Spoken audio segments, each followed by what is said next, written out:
deep in the frozen bowels of Game of Thrones' most iconic castle, all my winters are coming at once.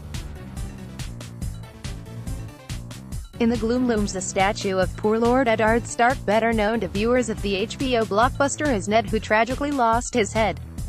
He wears a slightly startled expression, as if someone especially cunning has just outsmarted him and is about to convey the Warden of the North to the nearest convenient shopping block. Beside Ned is the likeness of his tragic sister, Lyanna. Her eyes are wide and sad, her hands clasped. A few steps from this melancholic tableaus, I am trying not to combust from sheer giddy joy. For a fan, the chance to step into the vaults beneath Winterfell, fortress home of House Stark, is the ultimate pinch-yourself experience. For a Game of Thrones fan, the opportunity to step into the hallowed vaults beneath Winterfell, fortress home of House Stark, is the ultimate pinch-yourself experience. This grim catacomb has a starring role in the teaser trailer for the imminent 8th and final season of the Swords and Sorcery romp to rule them all. As the Game of Thrones theme lulls menacingly, the Winterfell triple threat of Jon Snow and Sansa and Arya Stark stride down the corridor, passing these very effigies of Lyanna and Ned, only to be finally confronted by frowning images of themselves. It's a thrilling, chilling reminder that Game of Thrones is hurtling towards its endgame. I'm not actually in Winterfell, of course. I'm in the Titanic Exhibition Centre in Belfast for an exclusive preview of its blockbuster new presentation. Belfast's Titanic Quarter is the perfect location for Game of Thrones, the touring exhibition. Across the road from the hulking complex stands Titanic Studios, where much of Game of Thrones was shot, beginning in 2010. Just a 40-minute drive away is the real Winterfell Castle Warden in Downpatrick. Game of Thrones, the touring exhibition, the Dragon Pit Game of Thrones, the touring exhibition, run in conjunction HBO, is a coup for the Titanic Quarter. Featuring costumes, weaponry and even gargantuan dragon skulls from the show, it opens tomorrow, 3 days before Game of Thrones returns for its final run of episodes. And though the exhibition has already been to Germany, France and Spain, the Winterfell statues are a new addition. Until a few months ago they were in active service on the Game of Thrones set. They've tried to recreate the smell of rotten meat, says my guide. Rotten meat isn't quite what I'm getting. More scented candle gone wrong in the darkness and the silence of the curtained-off area, with Ned's face glimmering from the shadows. You can almost reach out and touch the world of George R.R. Martin's Song of Ice and Fire, the series of novels from which Game of Thrones is adapted. Later, I am able to smell it too, as I pass through the gate at Castle Black, and out into the frozen north. They've tried to recreate the smell of rotten meat, says my guide, Sarah Hamilton-Carty of Titanic Belfast. North of the Wall, life is less civilized. The smells are meant to communicate that rotten meat isn't quite what I'm getting. More scented candle gone wrong. Still, it's wonderfully evocative. Of course the scary ambience might have something to do with the two White Walkers, the Westeros equivalent of zombies, pulling faces in the murk. The walkers share the space with a fur outfit belonging to the wildling Ygritte, alongside her bow and dagger. Ygritte, as fans will tell you with a sniffle, was Jon Snow's one true love. At least until they had a falling out during which she shot him 3 times with the very bow I am gazing at.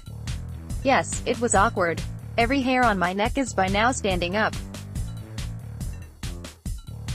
At the risk of coming across as a slavering fanboy, and I am slavering a bit, Game of Thrones, the touring exhibition is every Westeros diehard's ultimate fantasy made real.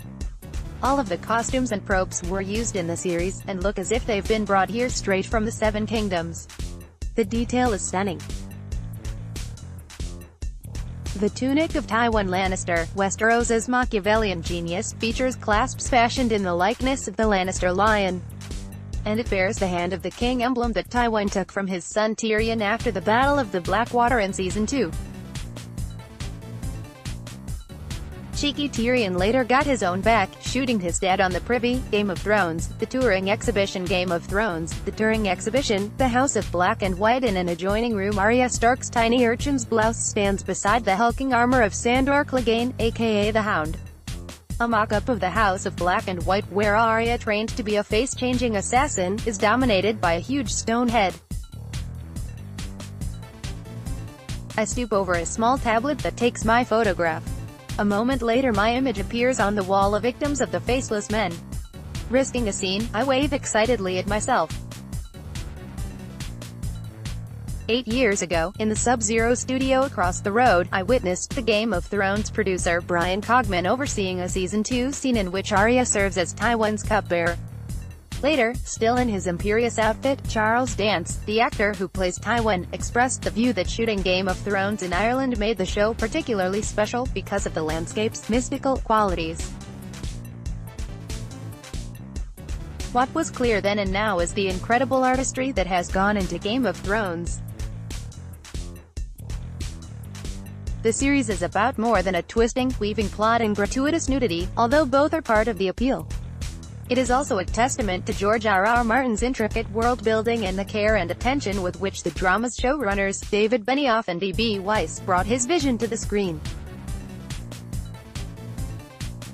Up close, the craftsmanship is breathtaking, a testament to the obsessive love the costume designer Michelle Clapton put into her work. Up close, the craftsmanship is breathtaking, a testament to the obsessive love the costume designer Michelle Clapton put into her work.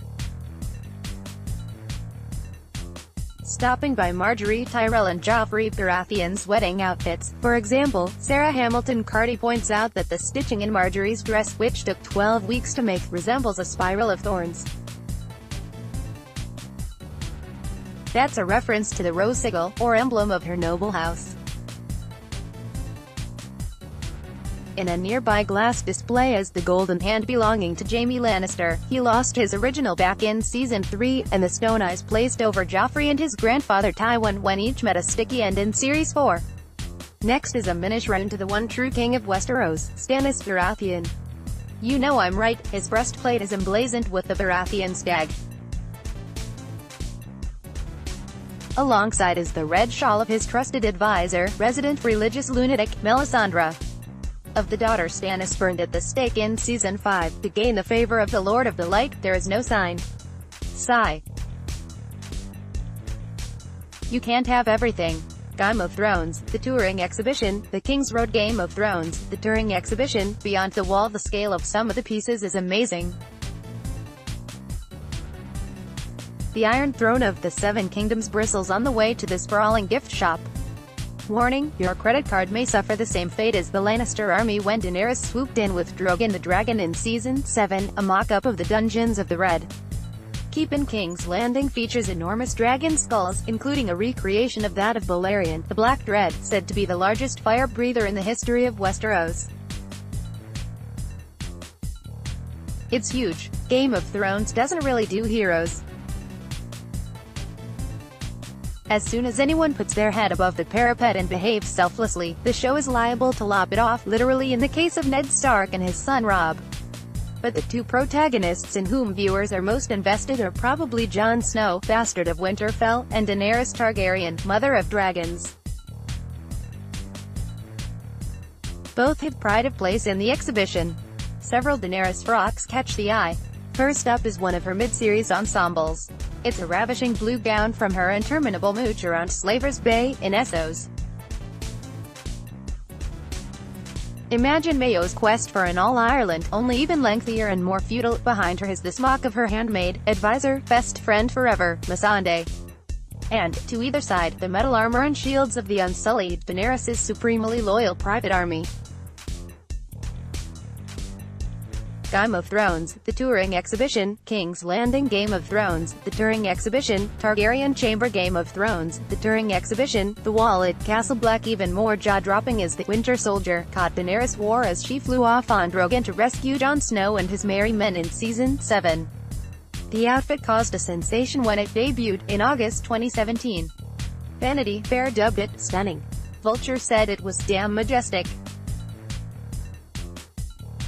Face to face, it's all the above. Its swooping contours of fake rabbit fur marking the point high fantasy meets high fashion.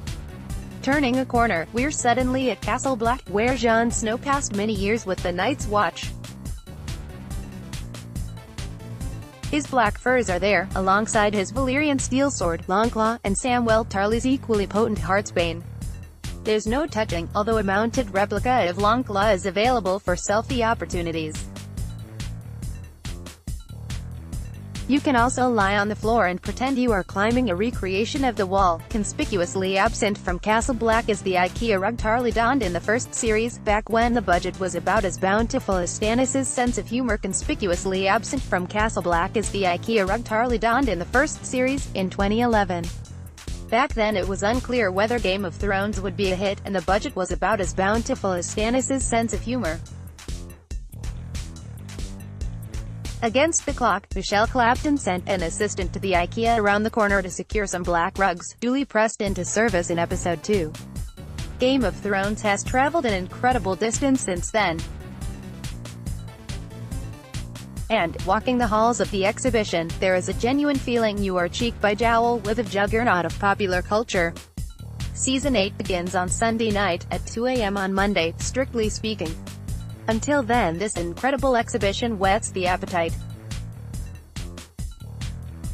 I leave Belfast with a tingle down my spine and a realization that finally, truly, at long last, winter is coming. Game of Thrones, the touring exhibition runs from April 11th until September 1st. Tickets cost £15 for an adult and £10 for a child.